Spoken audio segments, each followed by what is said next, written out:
पोलिसांनी नाशिक जिल्ह्यामध्ये छापा टाकलाय आणि 6,000 पेक्षा जास्त चुलेटेन स्टिक्स आणि 2,200 इलेक्ट्रिक डेटोनेटर्स जप्त केलेले आहेत। यात 150 मीटर डीएफ वायरचा सुद्धा समावेश आहे। तर या प्रकरणामध्ये 5 जणांना अटकही केली गेली आहे। पोलिसांनी सांगितलंय की ही स्फोटकं परवान्याशिवाय घरात आणि टेंट शेडमध्ये ठेवण्यात आली होती। या प्रकरणी गुन्हा दाखल केलेला आहे। आपल्यासोबत अभिजित सोनावणे जोडले गेलेले आहेत। अभिजित, अधिक माहिती देत आहेत। खरं तर नाशिकच्या वाडीवारी परिसरामध्ये सारू गावच्या शिवारामध्ये त्या ठिकाणी डोंगर फोडण्यासाठी या डिटोनेटरचा वापर केला जातो खाणींमध्ये।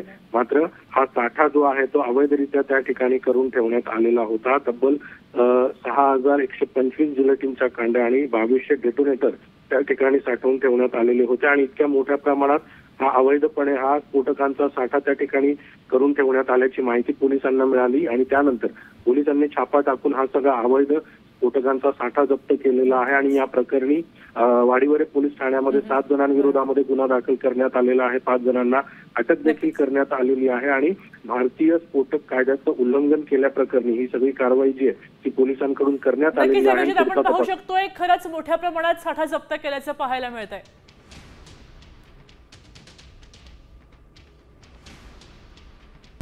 आता isakal.com आहे देशातील नंबर 1 ची मराठी न्यूज वेबसाईट। प्रत्येक अपडेटसाठी isakal.com ला नक्की भेट द्या।